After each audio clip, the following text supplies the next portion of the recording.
Okay, so it's 7:10. Let's start with the class.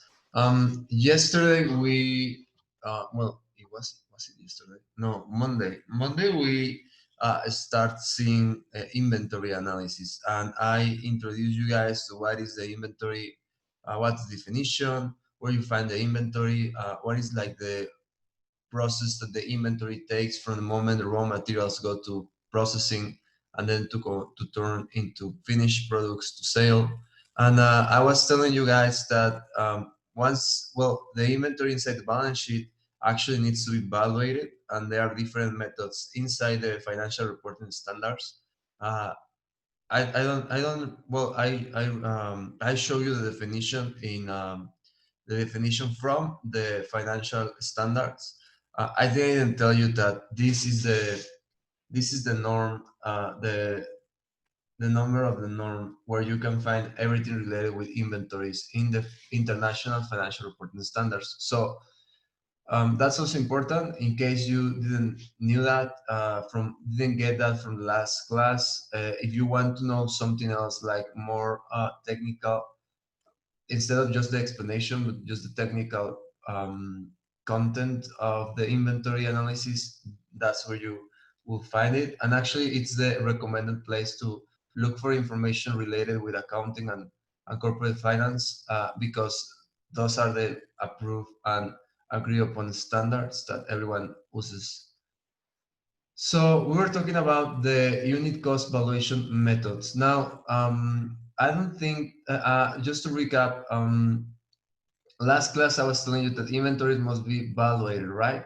But well, if you think about it, inventories are composed of units. I mean, if you have an inventory of let's think. I mean, for example, in the raw case, you have inventory of flowers, right? So the composed inventory of flowers, that is all the flowers together inside the storage room or facility, will give you the value of the complete inventory. Regardless of that, each individual flower, that is each individual unit, has to have a valuation, that is unit cost valuation. So these three methods are related with that valuation. That's the unit valuation of the inventory, not the complete inventory, right? So last class we saw acquisition cost, the method of acquisition cost, and I was telling you it's pretty easy. It's just the cost that you incur while buying the product that you are storing inside your inventory. So this was the example I gave you. If you were to buy these cups at this price here, what will be the way to evaluate the inventory? Well, it will be already evaluated as units because you will have the acquisition price, that is 349 pesos. So the complete inventory valuation will be only multiplying the units inside the inventory. That will be 300 sets of cups times the price, and that will be the price of your inventory. Really easy, not complicated at all. I don't know if you have any questions, or you had any questions last class about this inventory evaluation method. No? Okay, so let's move to the next one. So the next one, it's the retail method. Now, this is a little bit more, not complex. It requires a bit of calculations beforehand to determine the value of the inventory. And what you do here is that you actually need to know what is the gross profit margin of the product. And with the gross profit margin, you evaluate the inventory, and you need the gross profit margin per unit. Now you may be thinking, what is the gross profit margin? Okay, the gross profit margin, if you remember the income statement, you have sales, then you have cost of goods sold, and then you have the gross margin. All right. Well, actually, it's not called gross margin, it's gross income, right? And now this will be like the period, okay? So, for example, what I mean by that, it's that this will be the structure you'll find for January, February, for each month or even for the year. So in here, you will find inside it, well, if you see an income statement, you won't have here like the unit cost or the unit price. What you have is will be the period sales and the period cost of goods sold. Well, when you actually have it in units, it's price and unit cost. And the difference between these two becomes the gross margin, right? So, and again, it's the same. It's just price minus the unit cost that you will do with the sales and the cost of goods sold. And the gross profit margin, it's the division between this one and this one. So you will get the gross margin divided by price, and this will be this, right? So it'll be the percentage of per unit of how much money you earn per unit. That will be the gross profit margin, and the retail method uses the gross profit margin. And general question to the public, and try and open your microphone, I'm sorry, your microphones and answer. How do you think the gross profit margin, that percentage I just described, is gonna be used to calculate the cost?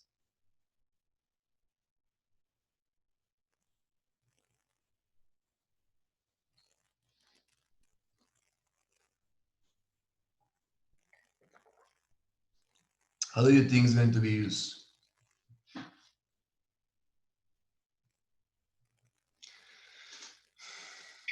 I think sure you take out mm, the the cost of something that gives you the value that gives you a margin or something. Okay, you have the margin, Misael, and then how would you use it to determine the cost? Mm, and dividing the margin into the number of of units. Well, you are in the right track. Thank you, Misael, because you do need to use the margin at the number of units. If you were to divide it, you will actually increase the price. So I will go more for the multiplication. Okay. Because, well, let me show you where you are going in the right place. That is, you need to use that margin and and something else to multiply or divide. So let's see this example. This method, the retail method cost, is used mostly by big commodity companies. That is, for example, a soft drink company in the soft drink industry. Coca-Cola will be the prime example of that. They have their sales price, and from their sales price, I'm sorry, knowing their gross profit margin, they identify and determine the cost. So if you think about it, it's a little bit different than the retail that the acquisition cost, in the sense that you start from the sales and not from the cost. And you don't start with what you paid for the unit you're gonna be selling for the product. You start with what you are charging for the product. So, and again, it's really common being used in huge commodity companies. And the way you use it is, you have the price, that will be the price, and then you have a number of units of physical inventory. Let's say you have 1,000 units of physical inventory, and we know our gross profit margin is 17%. That's something you need to know before evaluating the inventory. So maybe you did a valuation of sorts, and you realize that was your gross profit margin with standard costing, or maybe you did an activity-based costing or something like that to determine that gross profit margin. In this case, we already know it. So what you do is just you multiply it, and this is what I was telling you, Misael. You do not you don't what is you don't divide, you multiply it, and when you multiply you get the gross, the unit margin. That is how much money you're going to win, you're going to be earning per each unit sold. So when you sell one of the bottles of soft drink of Coca-Cola, you are earning 5 pesos and 61 cents, right? So that's what you are earning per bottle. So what's gonna be your cost? Well, one way to do it is you just subtract from the 33 pesos the 5 pesos and 61 cents, and then you go and find your cost, right? Other thing you could have done also, you just multiply 33 times 1 minus 0.17%, you know, and you should find the same thing, right? The idea is just to take the cost out of the price using the gross profit margin. And how will we evaluate the inventory now? Now that we have the cost and we know the units of physical inventory. We multiply it for the units. You multiply it per the units, thank you, Nadia, and then you find the value of the inventory. So it's the cost times the units over here, and you get the total value of the inventory. And again, remember, this is the value of the total inventory, all right?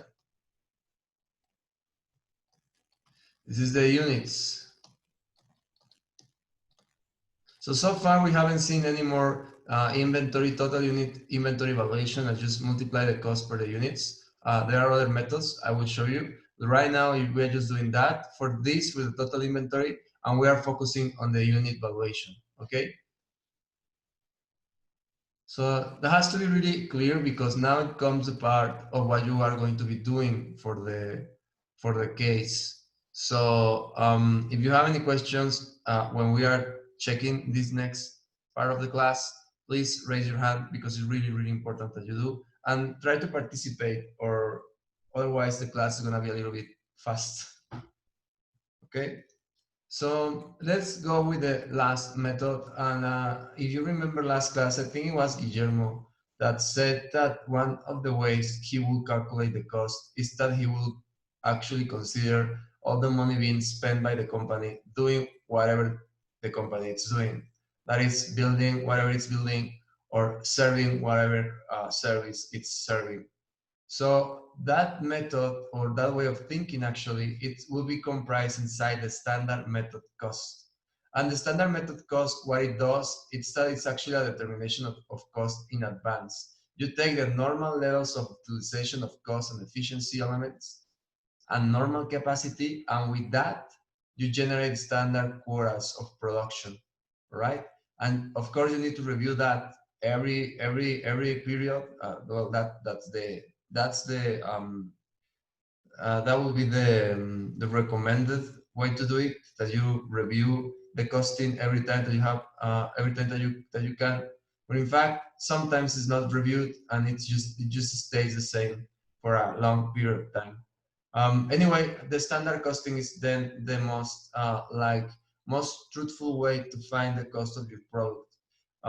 So you can also use the standard costing method for services. Just bear in mind that you won't have raw materials. Okay, so let's do the standard costing. Let's do an example, just like we did with the soft drinks and with the cups. And let's do it now with this one, with nightstands. So let's think that you actually own a carpentry shop, and in the carpentry shop you do nightstands, and you want to sell the nightstands, and you don't know what price to put in, and you only know how to make them. You don't know how much to price them. You are not actually sure of how much is going to how much are you going to be winning with these nightstands. So let's do a little activity. Please go to Google and find what is the price for American walnut nightstands. All right. Go to Google, open Google, and look American walnut nightstands, and give me some prices, please.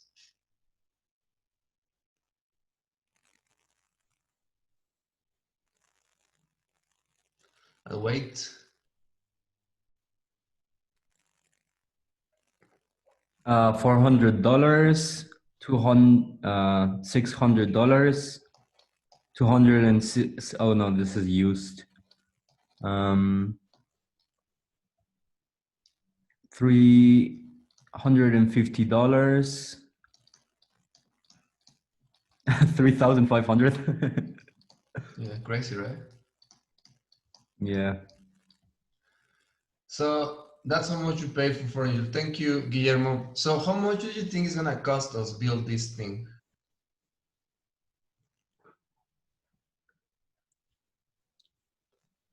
Open question for everyone. Like, give me a guess. I would say maybe like 40-50% of the actual price. 40 to 50% of the price. So you are saying that it's actually a difference of materials and labor costs between these four prices, right? Yeah. I Okay, think that so for the last one, the 3,500, it will be centered mainly on the quality, on the raw materials rather of than on the course. other factors. But yeah. Okay, so let's try and focus on, well, let's see if we can get with, well, because we are building the nightstand in Mexico, it's not going to be a recognizable brand. We are going to be using quality. I mean, we are going to be trying to implement a lot of quality procedures inside the production of the nightstand, but it's your first business, so maybe it's not going to be great.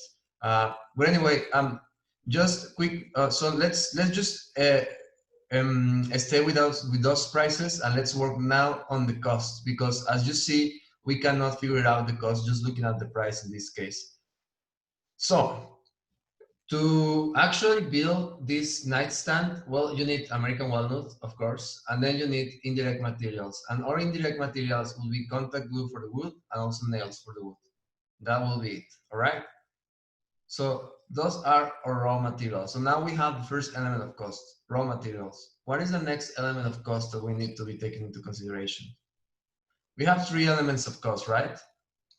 Labor. Labor cost. Labor. And what else?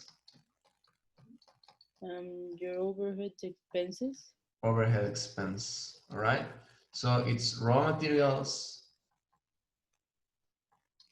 labor cost, and overhead expense. Now we have raw materials. Okay, so we know we need that. So next is the labor cost. So to actually do the labor cost, we first need to identify the activities. That is, what is the people working for to build the nightstand do. So the people doing the nightstand, what they're going to be doing is selecting and cutting the wood.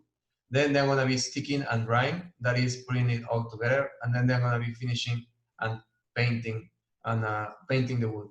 So for those three activities, we only need one carpenter, and the salary right now for a carpenter, like a good carpenter, average, let's say, it's 8,000 pesos a month. So we need 3 employees on normal production of 8 hours shift. And now it's normal production because I want to produce a certain number of of nightstands per month. And one question I'm going to be asking you is, I want you guys to think about this. With 3 employees in normal production, how many products I can build, right? So when we are working on this, I want you guys to be thinking on that question. How will you build? How would you answer that question? How would you tell me how many nightstands I can build with 3 employees in normal production? So, and the last one is the overhead cost. So for this, what we're going to be needing is first off is the depreciation. That is all the tools and equipment we bought for the workshop. We need to depreciate that. So the wear of the tools or depreciation is going to be inside the overhead expense. Then we're going to have the monthly rent of the workshop. Then we're going to have the electricity bill, and finally the water bill. And the sum of all indirect expenses is 4,500 pesos per month. All right. So now we have the three elements of cost. We know what is our raw materials. We know what is our labor cost and our activities, and we know what is our overhead expense. And one question to all of you guys: do you have all this information for the raw case scenario? For Casa Cana. Cana. I think so. Yes. Yes. Yes, you do. You actually do. So you are going to be applying this method to find the cost of the products of the flowers. So let's keep on moving. Let's start with the raw materials. So these are real prices. The first one is the American walnut plank. This is in pesos. This is how much it's gonna be an American walnut plank of wood, 1,500 pesos. Then 1 liter bottle of glue, it's 600 pesos, and a bag with 100 nails is 25 pesos. So once you have the raw materials, and remember in the example of the cake, we knew that we needed eggs, flour, milk, butter, vanilla extract, and all of that to actually bake a cake. So what I told you is, well, now how many eggs or how much flour do you use for the cake? And one of you said, well, you look at the recipe, okay? So our recipe for the nightstand says that we need a quarter of the plank, we need 100 milliliters of glue, and we need 10 nails, all right? So the costing, it's actually pretty simple at this point. You just need to multiply or divide the raw materials price by the standard cost. That is the cost driver for each of the cost elements. And remember, the cost driver is that thing that drives actually the cost, like the complete cost of the raw materials to the unit cost of the product you are selling. So what we're going to be doing is we're gonna multiply the consumed standard quantity times the standard cost, all right? I don't know if I am confusing you or if you are getting everything. You need to do this for the raw case. So in this part, do pay attention and do ask questions if you are not understanding. So before I move to the next one, is this part clear, what we're gonna be doing?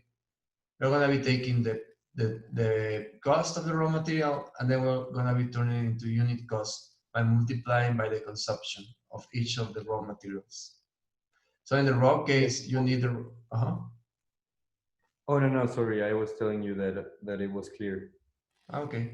In the raw case, what you need is the complete value, I mean the cost of the raw materials, and then you need to find how much of each raw materials the flowers use, right?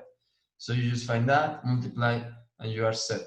So let's do that. So we have the complete cost here, all right? And this time I'm gonna do a division because it's easier if I know that, for example, 1,500 is for the complete blank. We only need a fourth of that, so I just divide it, or I could just turn it into a percentage. That will be 25%.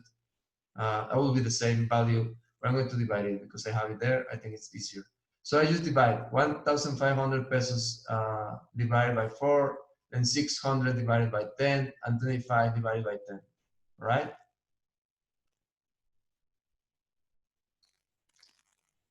So that will give me my raw material cost. I'm gonna I give a quick comment here. I think I'm going too fast. Other classes I'm giving, I given this.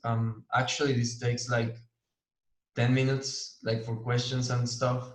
And it just I was looking at my watch. It just took us 2 minutes. So no questions, guys. Are you all fine with it? Understanding everything? Yes, teacher. Yeah. Just one. Yes, all good. Okay. I have a quick question just to we do this to calculate just one unit. Yes. All You right. are calculating just the unit price of one of the costs Okay, thank of you. one of the products. I'm sorry. Okay, so let's do the next one. Now you know how to do it. You need to multiply, find the standard cost, and then multiply, right? So before I show you the answer for this one, I want you guys to help me get it. All right. So I know my salary it's 8,000 pesos, and I have here the 3 steps activities, and now I have the time it takes, like in the standard costing, to do each activity. Okay. So I want you guys to tell me how do I, and this is per unit. All right. So to do only one nightstand, all right, I'm gonna take 3 minutes selecting and cutting, 40 minutes bonding and drying, and 50 minutes with finishes and painting, okay? So this is the time it takes me to do one of the of the nightstands. So how do I convert this one into this one? Into, I mean, how do I, well, more accurate way to say it, how do I take the monthly cost of my employee and the standard capacity per unit, and then I turn this into units of labor cost? So it would be taking the actual like time it takes to make just one of them. And now we know that there are 3 people working for the company, and they work 8 hours a day, I think, 5 days a week. We would be dividing, like you can literally just assume the 8 hours. You can multiply 8 hours by 3 because it's 3 workers, and then the amount of days. And now you have all of the hours that the workers work for you, and you divide just that hours by the time it takes to do one of the walnut things. Okay. Yeah, Okay.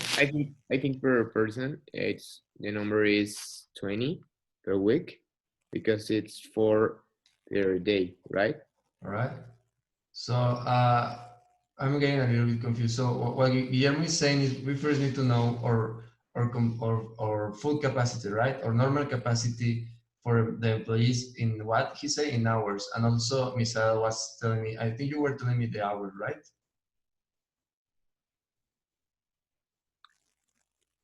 Yeah, I think Michelle was already telling you the results. Okay, so the result for 1 week, it was 20 hours. No, 20 units per employee.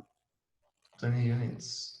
So you're Yeah. already giving me like the normal capacity. So this question I was asking you here, how many products I can build? You are telling me that per week I'm gonna be able to build 20 units of the nightstands. Yeah, because That's per day, cool. each employee produce 4 because uh, 1 unit takes 2 hours to produce it So you have 2 hours per unit. per unit. Yeah, multiplied. It's And then you have 8 hours to work, right? Yeah. So this one will be this. I'm 4. sorry. And then you have, we said 3 employees, right? Yes. Oh no. Okay.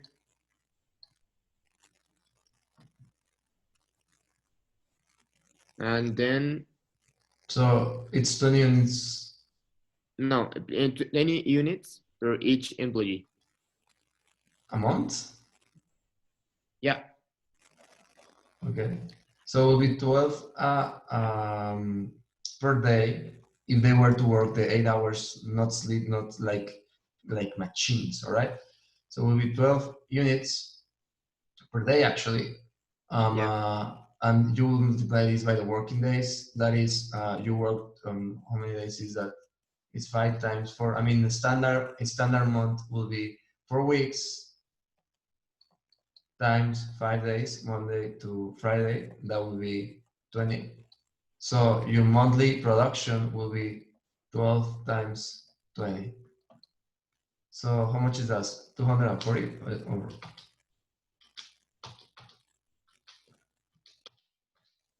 Yes, 240. Open question for everyone.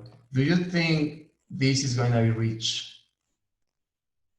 I mean, given these numbers I gave you here, and knowing that there is 3 employees, and knowing that people work 8 hours a day, this is day, and they work 20 days, this will be day per hour, well, more like hours per day, and they work 20 days a month, right? So my question for everyone is, do you think we can reach these units of production? I really don't think it can be done. Well, it can be done if they are, like if you said, like non-stopping. But of course, they have those times in which, I don't know, one of those nightstands will be, I don't know, it won't be done great, and they spend a little bit more time on it. So it Exactly. depends. Yes. and they need to go to the bathroom and to rest a little Take breaks and all that. and to eat. Yeah. They need to check Facebook, you know, Twitter it. Run to the So side. that's actually something normal. Don't think that business are just on the field. That's why people are being replaced by machines. Has nothing to do with communism or anything. It's because people are unproductive. So when you do cost analysis, you will find in cost literature that you actually need, when you are doing a standard cost analysis of capacities, that is the time people working on a factory, you need to take everything at 80%, and that will be top capacity, all right? If you are working with people and you are actually, those people are well motivated, they are encouraged to work, and they have like a well-structured work environment, they will work tops at 80% of their capacity, all right? So instead of 240, what you will be expecting to get from them, it's 192, all right, units. And as I told you, that is like people are working extremely motivated, and there are actually process in place that people can follow, right? When you have a factory, if you don't have work process in place, if you just work like if it's really like labor intensive process, you don't only depend on the process because you are not using machines. You are depending on the energy of the people, and maybe on the lighting of the place, and also like the also maybe on the layout of the factory, and all of those things actually drive down production capabilities. So instead of 80%, you may be working with 60, 70%. When you are doing a standard cost analysis, what you expect to get, it's 80%, all right? So we expect 80% of the time people to be working on the factory. And that's a really interesting that you told me that right now. We just answered the question of how many products I can build, right? So how many products I can build? Well, if they work non-stop, like machines, they don't go to the bathroom, they don't take breaks, they are 100% efficient, 240 units.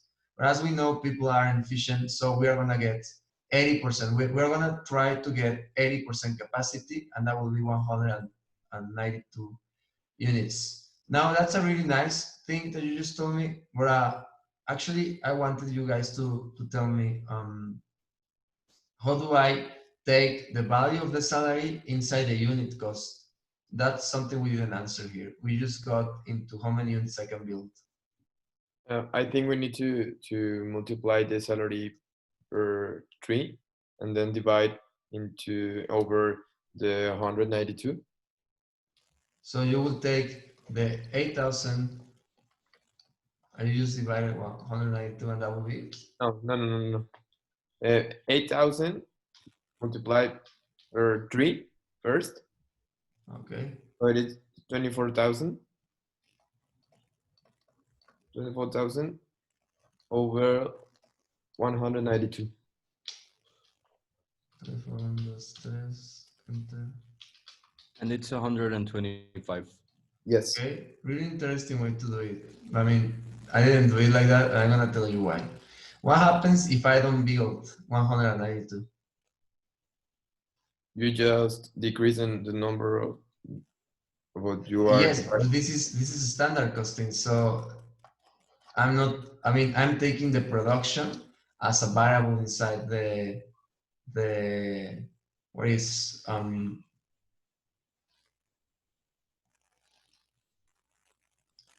I'm taking the production. I just want you guys to think about this. I will just think what did you say? I will just decrease it, right? I mean, increase this one.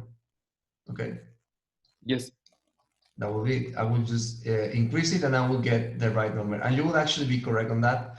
What I just want you guys to think is that what happens if I, for example, want to know what is the cost of this unit, of this activity here, to work on the efficiency of the factory? You have to obtain the percentage. Then you will cost each of the activities, right? Yes. That will be activity-based costing, and that will be actually the way to do it. And what I want you guys to think is that in the standard costing, these things can change, and then you end up with another value, right? Oh, yes. That's the main idea. Now, because it's a standard costing, we are gonna use 240, and we're gonna use 240 because that is what we are expecting to happen, all right? We expect 240, and why is that? Because you may be thinking right now, well, you just told us that people don't work at that capacity, that you need to adjust. Yes, you need to adjust when you are doing the cost analysis, and you want to find what are the over the budget cost and under the budget costs, okay? So if I go with 192, I don't have like a space to check as a cost accountant if people were over or under the what is the cost I had as a standard cost. So for the standard costing, we are gonna use the production at its top. And with that, from there, we then going to be working up or down, depending on the units that I'm producing, just as we said here, okay? If this one moves, then we move the cost. And I'm telling you this because I don't want you guys in the raw case to be multiplying it by 80% because we saw it here. Again, it's like cost analysis when you are talking about efficiency inside a plant. And you will see if one of you wants to dedicate, to have a professional career, on cost accounting that is working on a factory as a factory director or something like that, you will actually use that. You will find that value. Right now, just for the value of the units, let's take the 100 pesos, okay? So that's how you found it. It's really, really good way to do it. Actually, really easy way and straightforward. You just get the units produced by the month. I have the cost of the month, and then I just divide, and that's it. But the thing is that you just passed from the activities. If you want to work on the activities that is making the activities more efficient, because we know that we are not going to be building 240 units. So we need to know on which activity we are losing the time. So we need the cost of the activities also. If we are giving the activities, we should be costing them. The way you do it, it's the same way you did it here, right? Actually, you just in this example, and we should get into the same value. Here we go into 100, and this one also is going to give you 100. What I did here is I just take it for one employee because I am thinking employees are interchangeable. In this example, we are also thinking all the employees can do all the activities, so they are interchangeable. If they weren't, then we would need to have each cost of employee for each activity and then mix them until the end after we have evaluated the activities. In this case, they aren't. So all we need to do is find the unit cost. In this example, well, my unit cost will actually be minutes. So I will just take my standard capacity on hours a month, divided by the minutes, and then I will just multiply and add up at the end. And as you can see, I get to the same value that you guys did. That is 100. Okay? Just another way to do it. As you can see, there are different ways to get to the cost in standard costing. The idea is that you actually take into consideration the capacity, right? So if you have that as a variable, later if the capacity changes, as we were seeing right now with the 80%, then we will be able to change it on the cost valuation. Okay. So best will be getting the value, the 100 that you said, and then if you'd like to compare it with activity, you multiply it by the percentage of like efficiency of your workers. I didn't understand the question. Like, no, I don't understand. So it was, so the 100 is supposed to be for this is for one person, right? The 100. It's per one unit. It's the same value you got here for units. Look. Oh, okay. It's per unit. But now what I have here is the cost of the activities. So I know that people are not going to be efficient, but my question here will be in which activity they are not going to be efficient. So in this way that you did it, you are going to find out the value of the being changed at the end of the process, because instead of 240 or 192, maybe you end up with just 100 um, 100 nightstands, right? But you don't know where it took more time. Maybe it was selecting and cutting, maybe it was bonding or finishing. You don't know that. So instead, if we evaluate this, and I know that instead of, I don't know, 30 minutes, it took me 60 minutes, I know this one is gonna double, okay? And I know that the people working here are being inefficient, so I need to check on that activity. Here, you just know that the price got up because you didn't reach this, and you don't know who to yell at.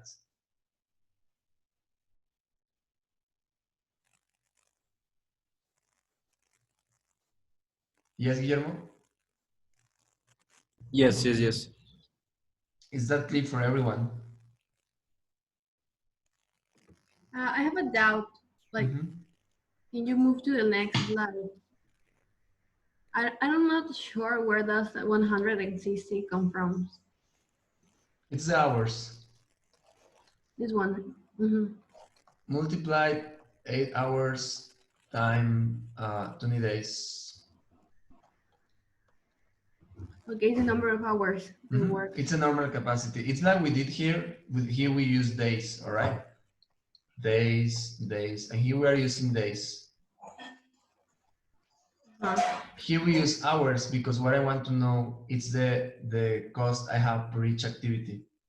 And the reason I want to know that it's because if I have some inefficient activities, I know where to direct my efficient, my what would be the word for that? Like my efficient effort, no, my efforts to make the production more efficient. Here you don't know where, because you just know, like we did it with products, total products, and we don't know where the activities, which activity is taking what, or how much each activity costs. We got into the same result, right? The final same result is the same, where we don't know if we end up with, instead of 240 units, we end up with 200. We don't know where we need to be working inside the production facility to fix it, all right? So now we know, and we know where to change, or where we need to direct attention to change it, okay? Okay. So let's do now the overhead cost expense. And for the overhead cost expense, I also have the standard capacity. And quick explanation why we are using the standard capacity here. Well, better, who can tell me why we are using the standard capacity to actually apply the overhead cost to the product?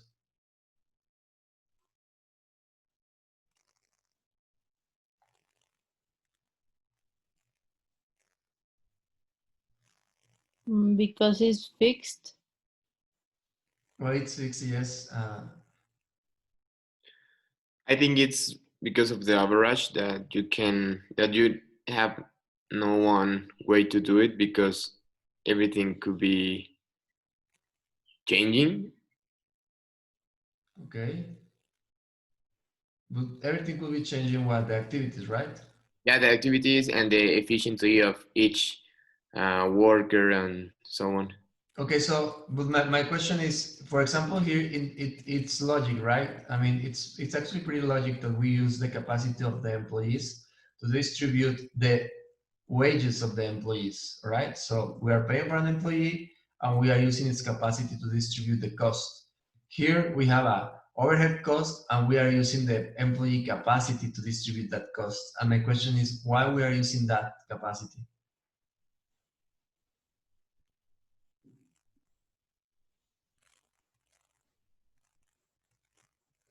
And again, this is the cost driver, and I already choose the cost driver and I'm giving it to you. But I want you guys to think why this, because you need to think on the cost driver when you're doing the raw case.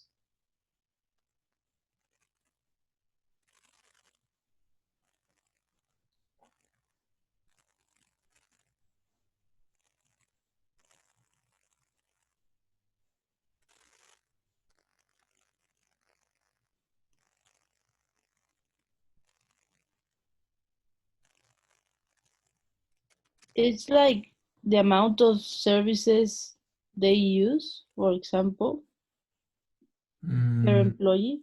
Per employee. For Amount of example, services of what?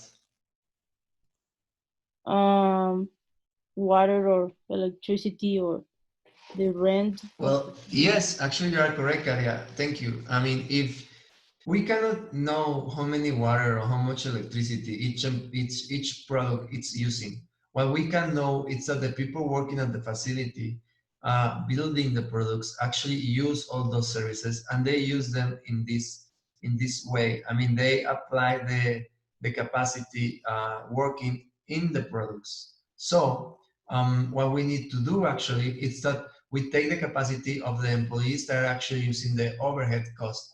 Because remember, what is inside the overhead cost? Well, you have the rent, you have the tools, right? You have services, okay? You have all of that that is supposed to be used by people to work on the products. In this case, the nightstand, okay? That's a nightstand. In this case, the nightstand.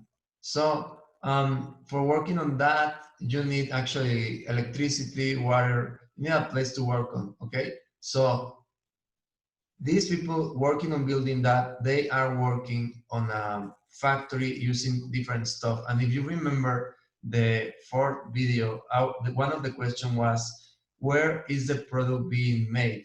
And the answer wasn't the United States of America. The answer was inside a factory. And that's because where you build the product, that is the factory where you're building the product, it's where you have the overhead cost, where you can identify, I'm sorry, the overhead cost.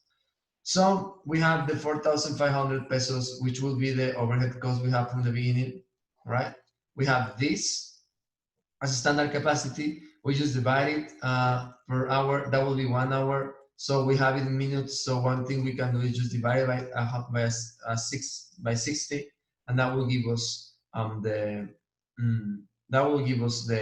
hours. Well, why by 60? Well, because we know these two are 120, and well, now we have it per hour. All we need to do is just multiply hours times that, and that will give us the cost. And I'm sorry for this. This is in Spanish. Give means gastos indirectos de fabricación.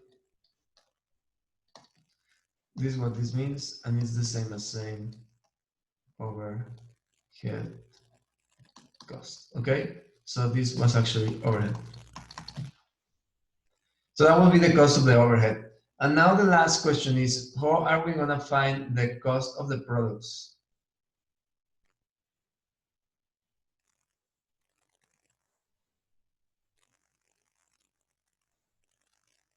With some, no? Exactly, we just add them up. So we have all the products here. We have 400, we have the cost per element. 437, 100 pesos, and the indirect labor cost. Huh, what the hell? This is in Spanish again, I'm sorry. MP is materia prima. MO is mano de obra. And give is gastos indirectos. Well, just let me correct that because you're gonna get confused. Wait a second, please. So this will be raw materials. This will be labor costs, and this one will be overhead expense.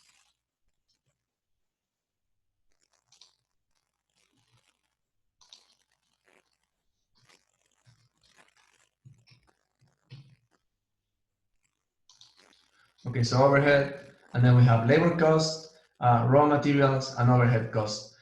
So the American Waldo nightstand is gonna cost us the sum of all of that, and that will be 500. That's correct. Let me just see. 437.5 plus 100 plus 56.24. So that's that sum is correct. So that will be the cost of the nightstand. And what was the price? You remember we were trying to beat?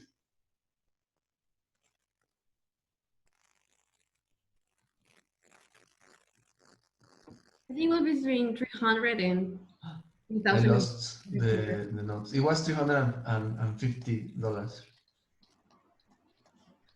So at today's exchange rate, where I think it's like at 20, this will be how much? Like 7,000 pesos, right? Mhm. Okay. Even though if my employees get really lazy, and instead of working at the 80% capacity, they work at 50% capacity, and this number turns into 100, I will just have 693.74 pesos as cost, and I will still beat the price. Okay. Now, before you think, well, yes, teacher, but you don't know if this is actually what it takes to build that. Well, actually, I do. I have built this nightstand, and I know these are the activities that you actually need to build that. So yes, that is the cost it will take you if you standardize everything to build an American walnut nightstand that you can sell on the internet by $350. Teacher, I have a question. What is your question? But for example, the cost per employee of the overhead, do we have to divide it also by 60 to have the minutes? Well, no. Here we are dividing it by 60 to have the hours used in the capacity. I'm sorry, I didn't ask. I thought you all were actually getting everything. So if you want, we want to review it again. We are dividing it by 60 because I want to know how many hours, because I have here the price per hour. So I turn this into hours. You could also have divided this by 60, and then you have it by minutes, and you just multiply. Well, the idea was to show you that you can get to that in different ways. Yes, Katia? Yes, thank So you. here, if you add this up, you get 120. And if I divide that between the minutes, I get the hours it takes me to build a nightstand, which is the same that I think was Misael or Guillermo, one of them, saw in the labor cost. And he just multiplied by the days and all that, and that was the production capacity. And here, well, I now once I have the hours, I just multiply by the hourly rate, which would be this one over here, and I end up with the overhead cost per unit. That's the money. That's the amount I have here. Okay. Okay. So one question for everyone. So please open your your microphones, and try to answer. First one is, what happens if the cost of any of the input cost element changes?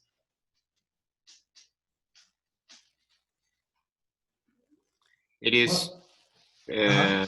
reflected in everything. What happens in everything? In the not in the previous, in the next steps, I think. Well, the question is, what happens, for example, if the plank is 1,500 pesos, it's 3,000 pesos. The unit cost changes. Yes, but what part of the unit cost will change?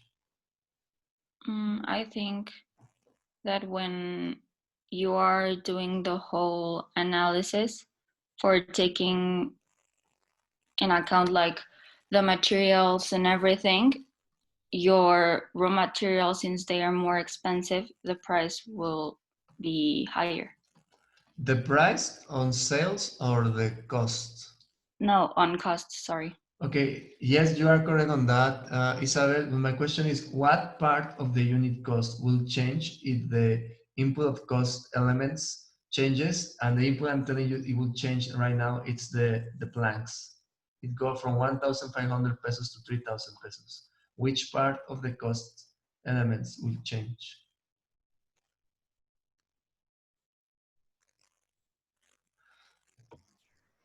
Maybe the labor cost, because you're dividing the whole, like a whole price between the number of units you produced.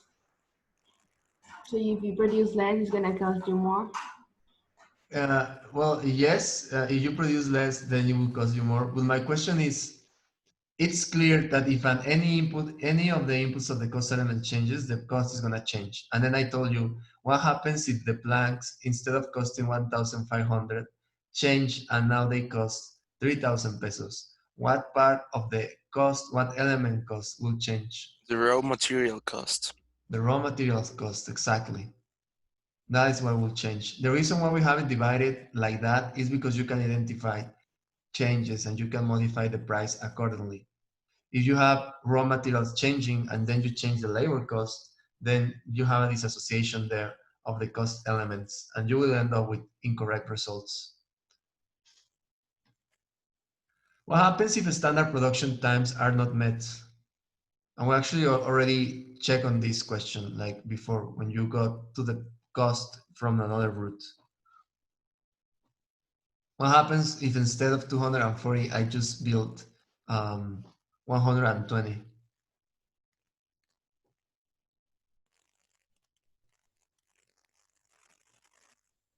There might be a delay.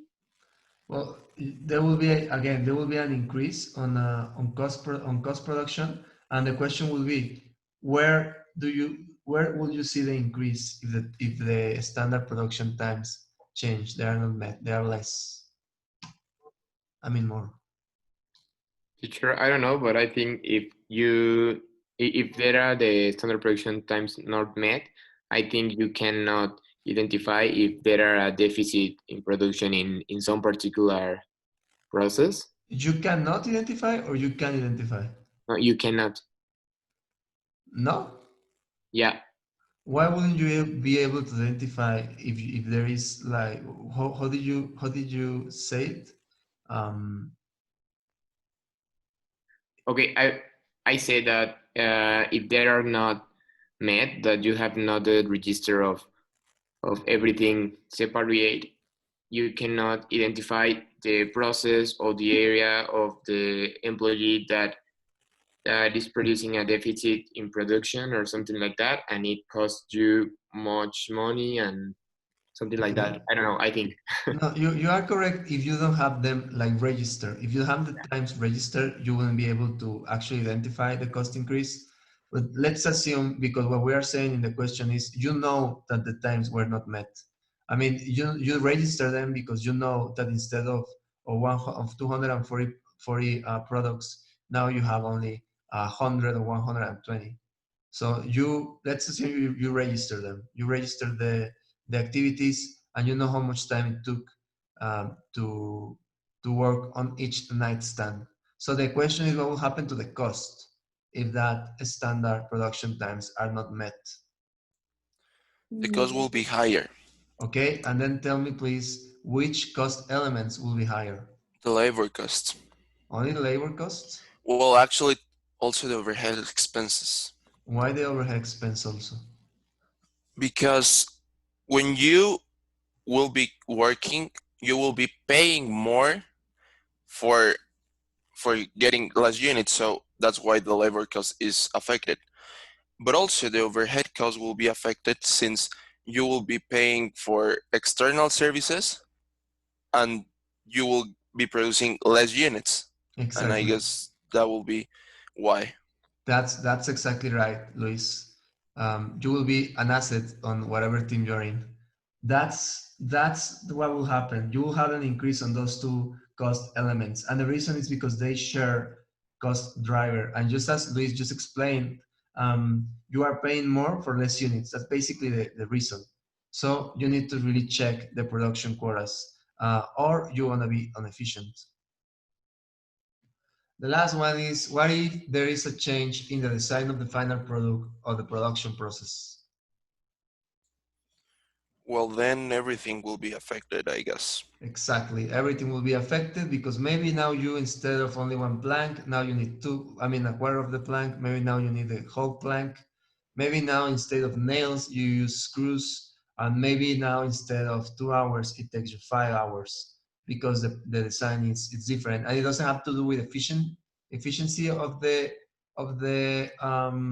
factory or of the people working there. It's related with the design of the nightstand. Okay. So now we have the cost. Now, how do you think we're going to evaluate the inventory? You should multiply the unit cost for times the units that you produce. a month. Exactly. So if we have 593 of units, and then we have an inventory of a physical inventory, a physical inventory of 500, and again, this is not production in the period; it's inventory of produced units. So it's inventory you have in stock. Maybe you produce 100 one month, then 200 another month, and or you were able to actually meet the quotas, and you always produce 240 units each month. So let's assume that, because if you didn't, you will need to change the standard cost. And let's assume you did that. You actually were able to meet the quotas, and you sold some of the nightstands, and the leftover nightstands are inside the unit, are inside the physical inventory. So all you do is just, as Luis you said, you just multiply the cost times the units. Okay, and that will be 296,720 pesos. So open question for everyone, and please try to answer the people that aren't answering. Luis, Guillermo, Katia, Misael, you are actually assets for your teams. So let's try, someone else please try to answer and tell me what unit inventory evaluation method can you apply in the case?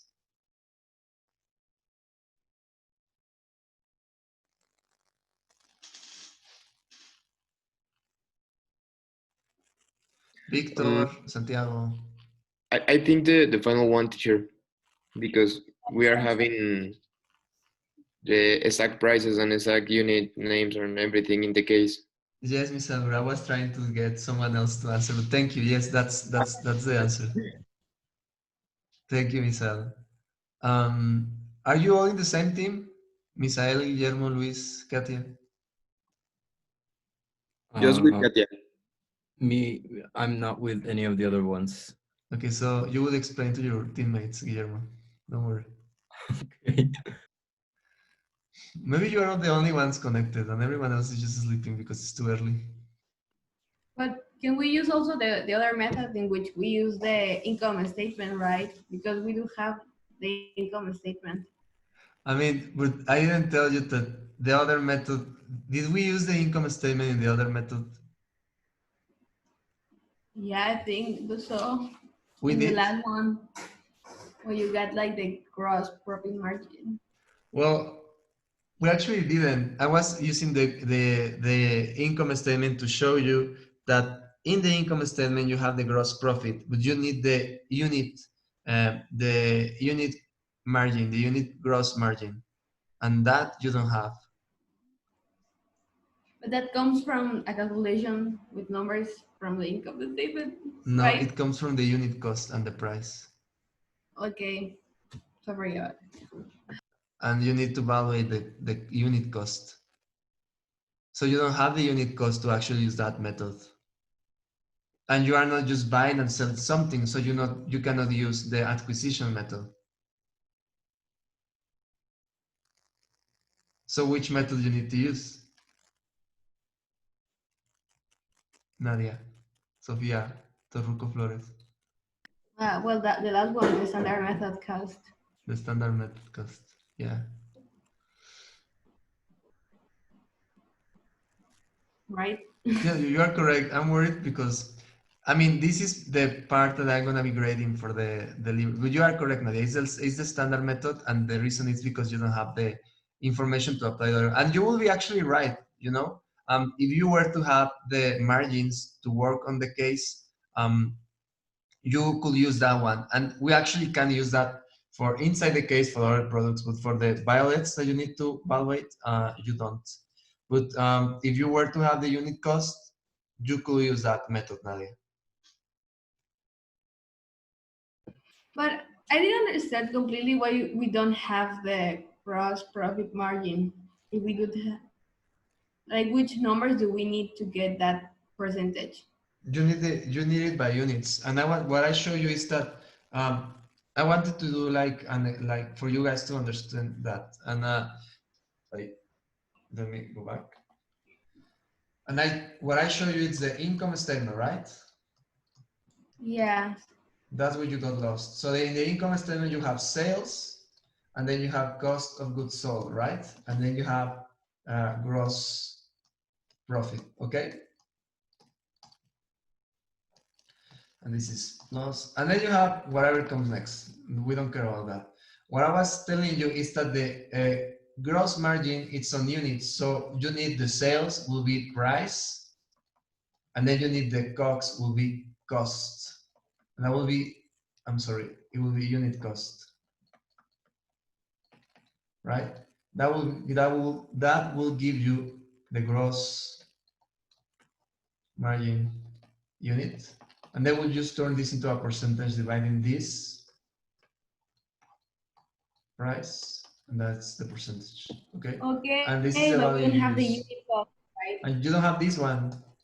And Oh why yeah. not, why you don't? And let's try. Tell me, why do you think we cannot just divide this one and this one?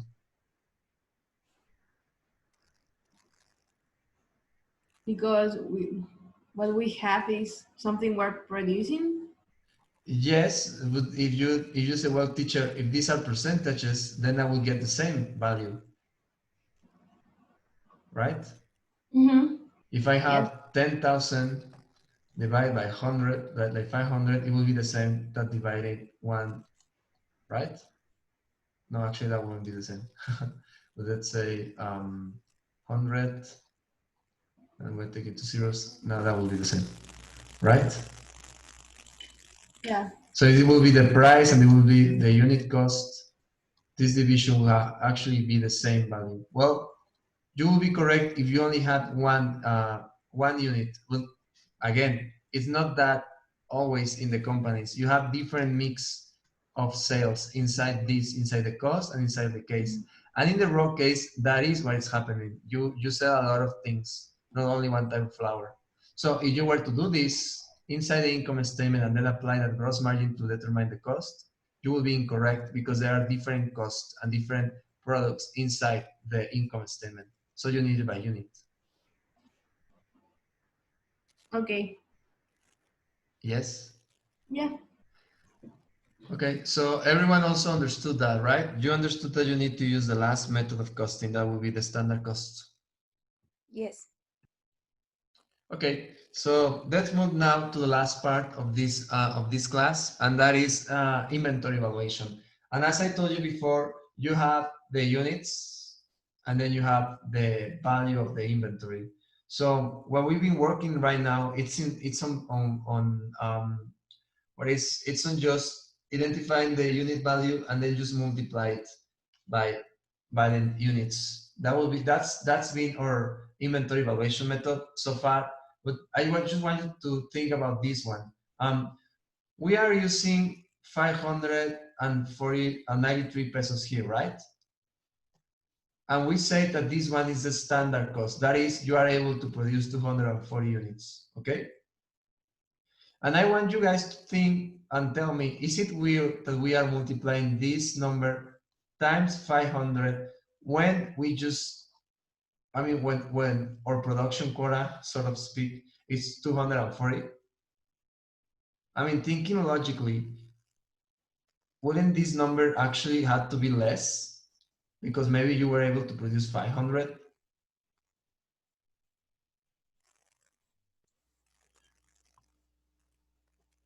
Maybe.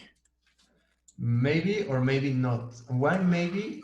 Yes or Maybe maybe not not? because we have accumulated something, right, for last month or so. Exactly, Nadia. Maybe we have accumulated something. That's something that I did say as a comment. I think you got it correctly. Maybe you were able to produce 240 one month, right? Maybe other 240, maybe other 240, and then maybe you sold. So I need how much? I need 10, 10. That will be 20. Maybe you sold 220. So you ended up with 500 units. That's 500, right?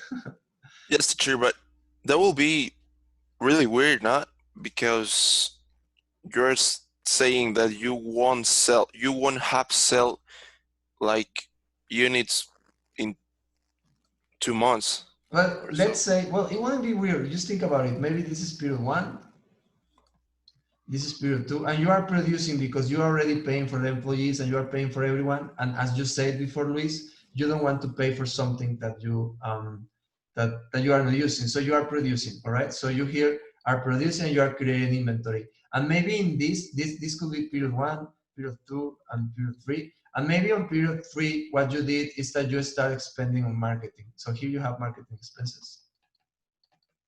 And then you are selling on period 4 the units. All right?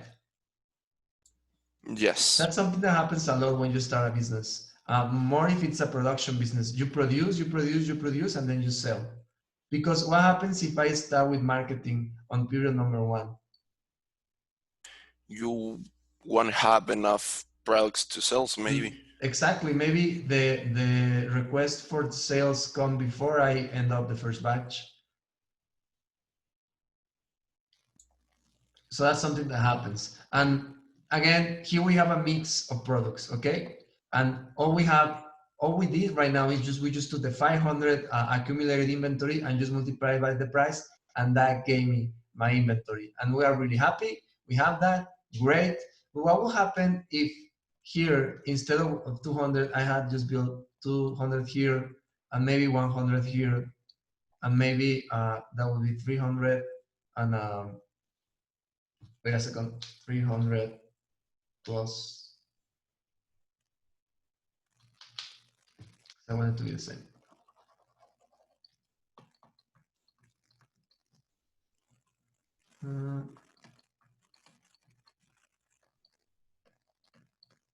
So 200 times 100, not times, I'm sorry, plus 100. Okay, so that's 100, right? Yep. That's 500, I'm sorry. So let's say for the sake of argument, because we know we cannot build this, we will be above or production quotas, but maybe we started with 200 units. It was, okay, it's just 40 units below or quota. So it's okay. I will, maybe it's behind maybe it's at 85, 86 capacity, maybe 90% capacity. So that's okay. I'm gonna let it pass.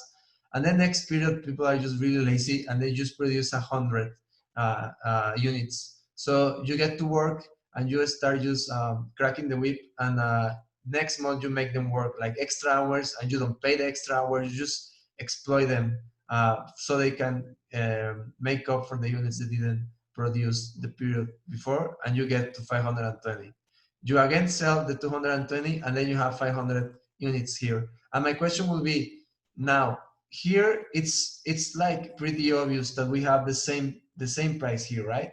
The same cost, I'm sorry, because we produce the same each period.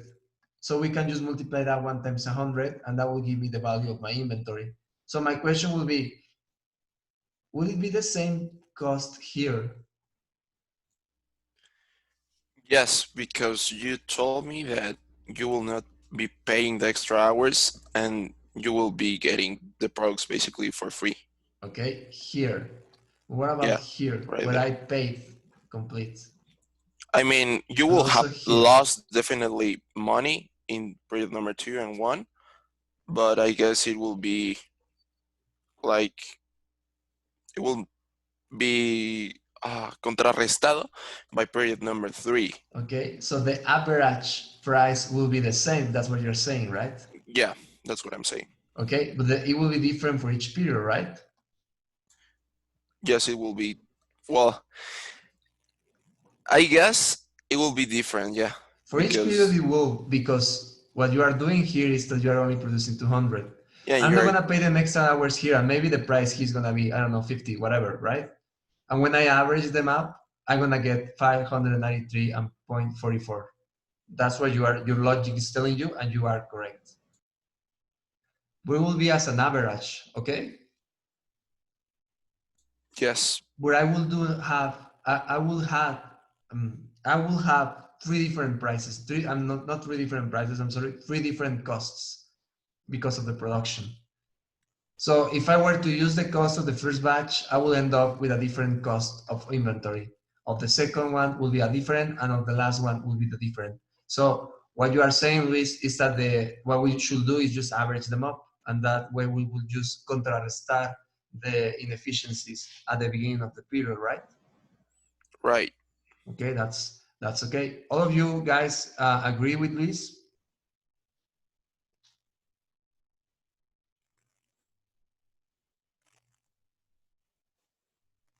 Everyone agrees or has any question?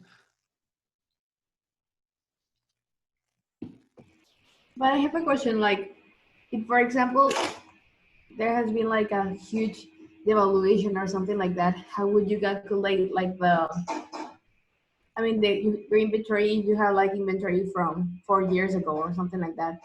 Well, actually, that's a really technical question, and that's the reason why there are, and thank you for that question, because that means that you understood this perfectly. And now we need to work to talk about inventory evaluation.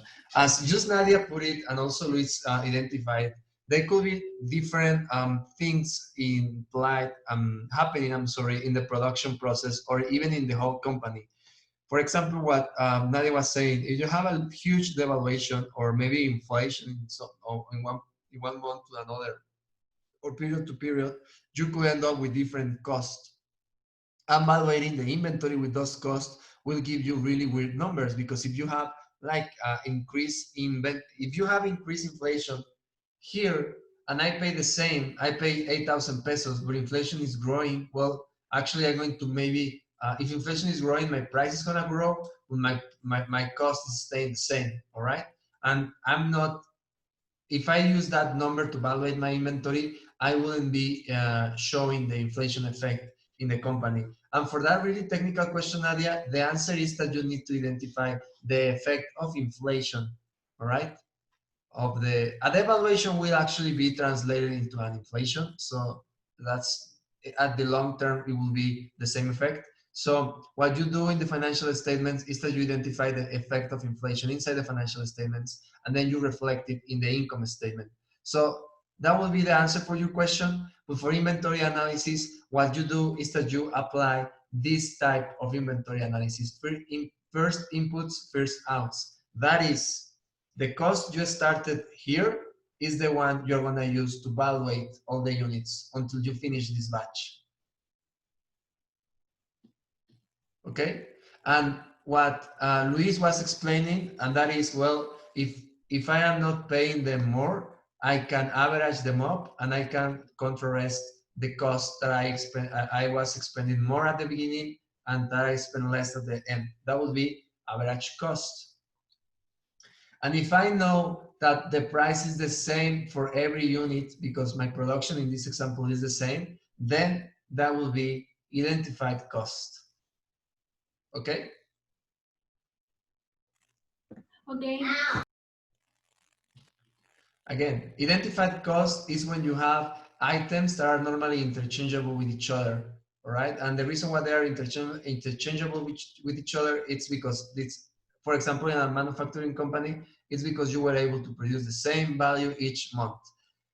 This is really weird on manufacturing because, well, it's not always the case that you meet production quotas. So it's mostly used on a commercialization business. That is when you buy something and then you sell it. So you have the stock in the inventory there, and you know that all your cups are the same price. Okay, so you just have the same price. The same cost. I'm sorry, I'm mixing those terms too. I'm sorry for that. You have the same cost for each of the units inside your inventory, and all you do is you just multiply it, and that's it. Okay. Okay. The average cost. Well, again, it's when you have similar products. They're not identifiable, but they are similar, and they share like they end up sharing the main characteristics. And one great example is what we identified in the example we were seeing of the nightstands, because costs in there are interchangeable because I'm not paying more. So we can average the cost of units and then we can multiply, and that will be the cost. Okay. An example will be also production where your fixed costs don't change. And that's what we were seeing on the example.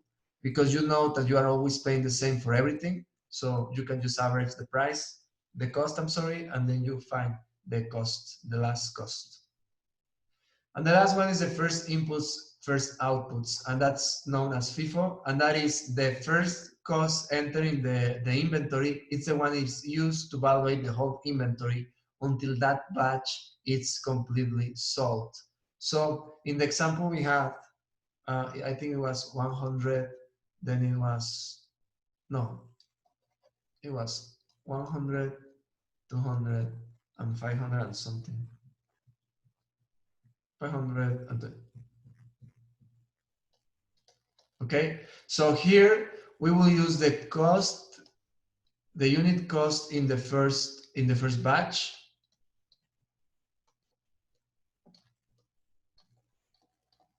To evaluate the inventory until this batch is completely sold. Well, actually, I just figured out something in this example. Tell me, can we use this value to evaluate the inventory, the unit cost of this value in this method?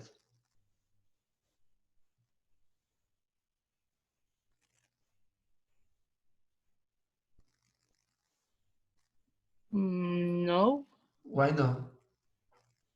because it's like smaller.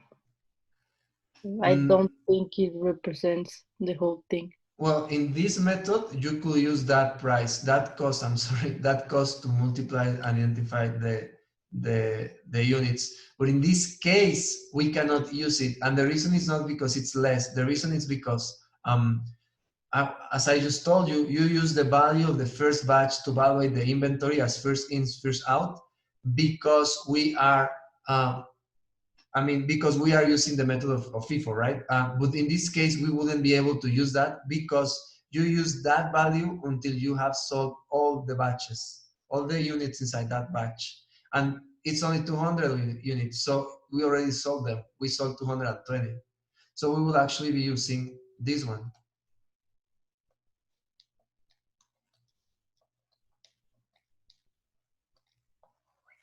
Okay?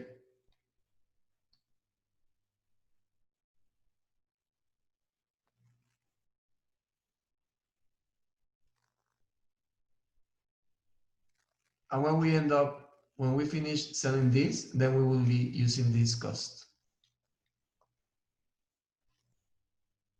First ins, first outs. And if you think about it, that will actually be a more correct way to cost the inventory, because, and also the cost of goods sold, because you are selling this, you are selling this, and you are selling this. And each time you change it, the cost inside the income statement changes. But again, if you see it, it's actually really hard to do it because you need to follow and keep in track all the batches. And if you are a huge company, it's really, really difficult. But it is used. And actually, Nadia, if you use this method, then you kind of cover yourself against inflation, because what happens if inflation comes here? Well, it doesn't matter because we are evaluating with this inventory here.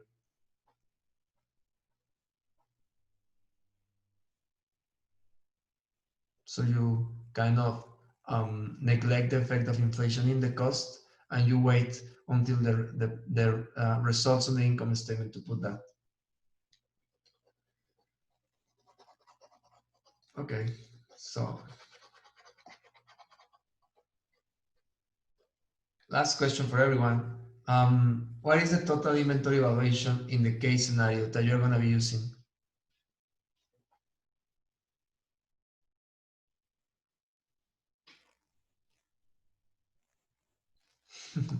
Valuation.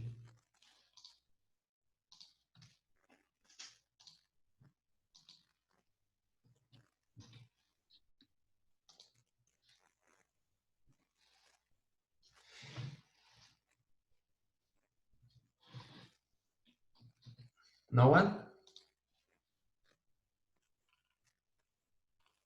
I don't remember, teacher. Yeah, me too. Well, it is not in the case. It's actually, well, I've been just talking to you right now. And that's something I'm going to be evaluating in your deliverable. It's that you know and apply one type of inventory evaluation. So which type would you apply of the three types we just saw? The standard cost. That would be the Valuation. unit cost valuation. I'm sorry, the unit cost valuation. So, well, good luck. Maybe the What average of these cost. three? And I'm not gonna give you the answer because I don't feel that you guys are participating much. So um, just study the presentation, watch the class, and this is a question you need to answer in your report. Teacher, maybe the average cost. Maybe that, maybe this one, right? But like, if we choose one, And you got it's it like incorrect. I'm an, gonna take credits out of your note. Yes, I will. no. But I mean, like, there's a right answer here. Like, there's like you cannot use other one. Well, yes, there is one that you cannot definitely, well, you could use the three if you want. The right answer will be the one that you choose and you support in your written report. Okay. Well. But there is one that is actually pretty easy to identify. Okay, so and again, because there are not many questions, and I am a little bit worried about that. We are finishing the class. The class is actually quite early. So if there are not any more questions, and I say this sincerely, if you have any questions, please ask them. I'm feeling I'm going too fast on the content. I mean, for me that's okay because the content on my module is actually heavier, and I can advance faster, and I could actually start a new subject right now and just do the introduction and follow the next class. But I don't want to do that. I want to ask you if you are understanding everything and if you have any questions that you didn't want to ask, or maybe you were saving for the last of the final, I mean, for the finish of the class, the last part of the class. Yeah, I have some questions, but I can wait until the end, so it's fine by me. No, right now it's the end. You can ask them. All right. Yeah, I had a like problem with my connection when we were doing the part of the overhead and labor costs, so I'm lost in that part. You have a lot of time, so I can explain again. Thank you. Overhead, right? Yeah, well, labor, because I understood like the beginning of labor, but after that I like lost connection. So in labor cost, you have the capacity that you need to build one of the units, which is 30 minutes for one activity, 40 minutes for the second activity, and 50 minutes for the last activity, okay? So we saw two methods. The first method was, let's find the full capacity of units at the end of the month. And we ended up finding that that was 240 units. How did we find that? Well, one of your classmates actually pointed out that you could just add this up and you end up with 2 hours, okay? Okay. And if you have 2 hours here and you have 3 employees, that means that you can build how many percent? Well, you have 8 times 3, that will be 12. And you will then, no, not 12, I'm sorry, that will be 24.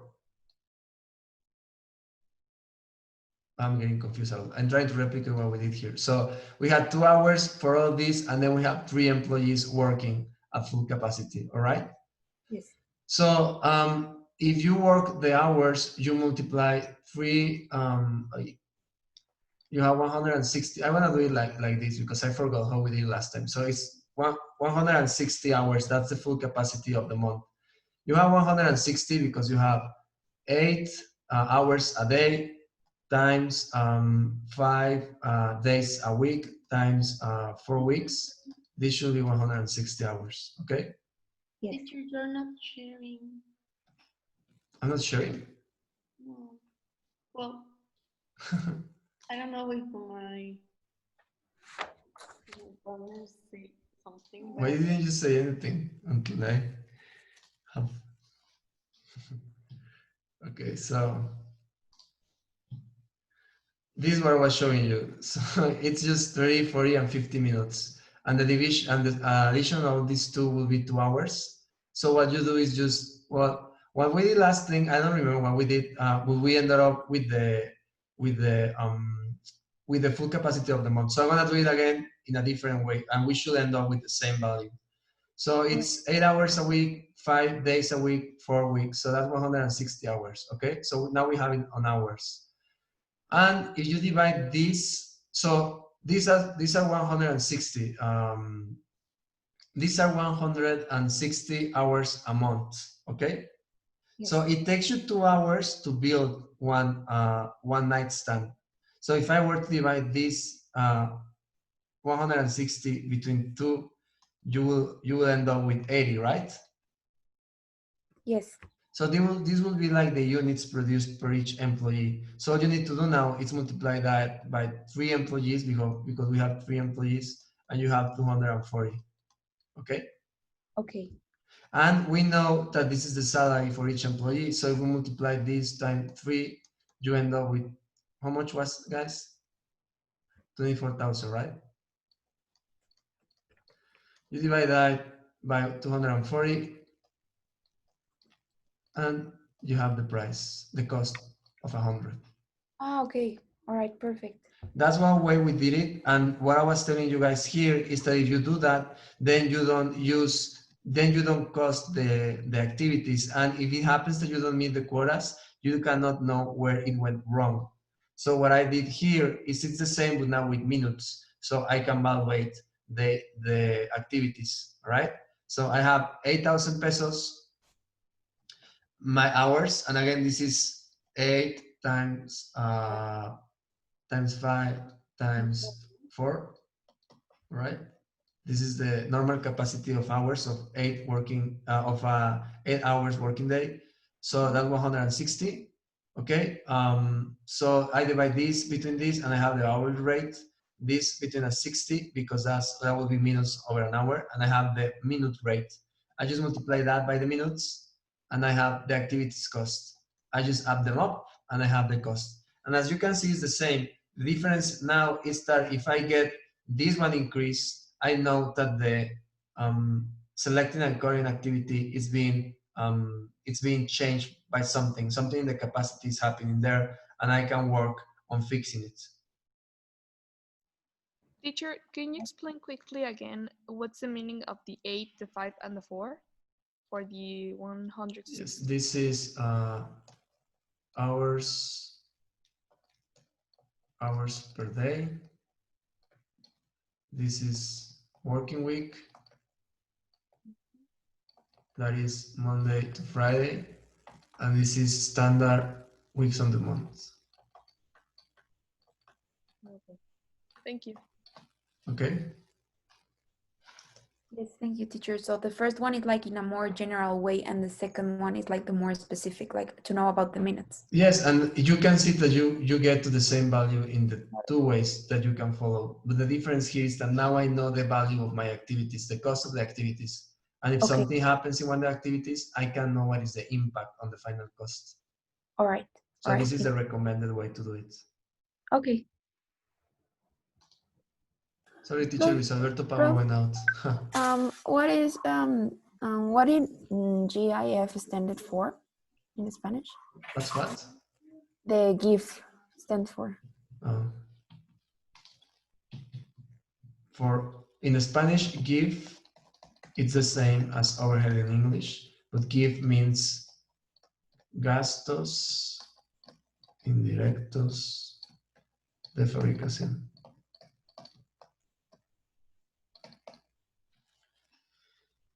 And as this is a class on Spanglish, it's good that you know the concepts both in English and in Spanish. And why was 2 hours again? Because if you add up all the... Yeah. Okay, yeah. Now I saw it. Okay. Thanks. Any more questions? Well, I still have a question on the overhead cost, but I don't know if anyone else has a question, so I can wait.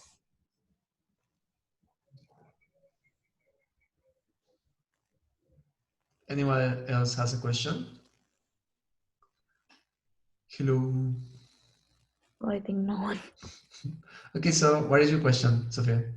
Okay, so what I need to do is the 4,500 divided into, it's the same, the 160 that I got from the 4 times 8 times 5, right? Mhm. Okay.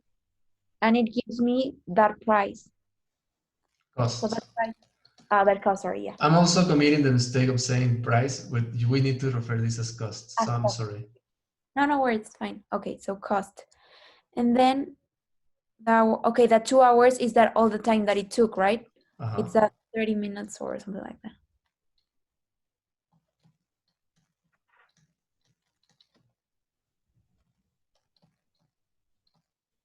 Time of activities for 1 unit, 2 hours. All right. Times 28. All right. Okay. Yes, thank you. You're welcome. More questions, guys and girls? We still have 5 minutes. Teacher, why the 28.12 it's multiplied by the hour? It's multiplied because we are trying to find the overhead cost per unit. And we know that per unit, we have 2 hours and we are using the capacity of our employees as driver for the overhead cost. It That's would why be we are multiplying it. like the the cost per hour. Cost per hour, yeah. Okay, okay. Thank you. Unit cost per hour. Okay. It's Teacher? called hourly rates. Uh-huh. What is the difference between identified cost implementation, valuation, and average cost? The difference is that here the products are mostly the same and they don't change, right? For Okay. example, you can see the difference most if you see where it's used. Identified cost is mostly used on commercializing business. That is where you buy something and then you sell it. Right? Okay, so it's like if you have stock. You have stock something that you bought and then you sold. It's not something that you are producing. Like Amazon? Like Amazon, exactly. Amazon has a stock of I don't know, microphones, all right? Because I'm saying the microphone. It has microphones and it has cameras, and it needs to use the identified cost of microphones to validate its microphones inventory, and then the cameras and so on, so on. Okay, thank you. Average cost, it's used on more manufacturing businesses because of the reasons. I think Luis Alberto left because his power left him. I don't know if it was his power of electricity or willpower of continuing the class when he left. So he actually was really smart. He said, well, if we are not paying more for the production and we are producing less or more, it doesn't matter. We just average the costs and it will be the same cost. And he was correct. That's a way to do it. That's the average cost. It's mostly used on manufacturing. Mm-hmm. So identified cost can be said like it's like where like warehouses that have, I don't know, things, and average cost is the one that produces its own stuff. Yes, it's like mostly used, like I would say 90% of the time, it's like for manufacturing, you will use average, and for commercialization, you will use identified cost, but you actually could use average cost in commercialization. How? Well, what happens if you have one type of product that you commercialize? And you have different prices when you bought the product. Maybe you sell mattresses and it's the same mattress, right? When you bought the mattress on January, it cost you, I don't know, 1,000 pesos, and then you buy it again on July, and now it costs 2,000 pesos. But So that won't be first inputs and first outputs. that there you could apply either average or first inputs and first outputs. Okay, so we can say that identified cost is more like a steady, like steady inventories. It's more like identified, that you can identify, like the word is there, you can identify exactly what unit cost is related with each product inside your inventory. You can take one of the products and say this one costs this. Okay. And you can also use average if all the products inside your inventory are interchangeable. The example I was giving you with the mattresses. Okay. Because it's the same mattress, it just costs you more one month and then more in the other, less in the other. Mm-hmm. And first inputs, first outputs is mostly used when you have like an inflationary economy. So you start with a really huge price and then it drops and then increases again. So you sell what you bought first and then you sell it at the identified price. Okay? So basically, first inputs and first outputs are when you have like a big company, you have a lot of things, we can say so, or You you can have like say an like steady economy. on a steady economy, yes, but you could, I mean, I'm pretty sure, for example, Amazon uses identified cost and first inputs, first outputs, because it identifies how much it costs the product to value the inventory, and then it takes to the income statement the first one that it bought. So you can see there that you are mixing them. So if you think about a big company, and that's what I want you to get with that, it's that in a big company it's more complex. You can have different valuations for different inventories. So think more about the reasons why you will use it. Identify cost, well, you are commercializing, so it's more likely that you will use that. Average, well, you are manufacturing, and it's the same manufacturing cost. And first inputs, first outputs, when you have like huge changes on prices on the product you're buying, right? Okay, so we can say average cost is related to raw materials and that you are using. No, because if you have an inventory of raw materials, you could also apply identified cost if you commercialize the raw materials.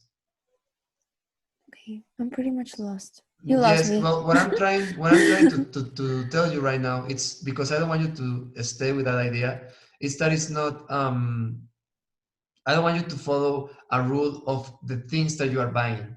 The rule is if you commercialize, it's most likely you will use identified cost, right? If you are manufacturing, then most likely that you will use average cost, right? And if you are in a volatile economy, you will most likely use first inputs, first outputs cost valuation. Okay, and you can use like two Yes, you could inventory use a lot valuation of. in one. Yes, you can use two. Maybe you're a huge company and you have different valuation inventories because you have different inventories of different things. And that's the example I was giving you about Amazon. I'm pretty sure Amazon uses different valuation methods because they have a lot of stuff. And it's like really different, right? Also, Amazon should, I mean, also Walmart. I'm pretty sure Walmart does the same.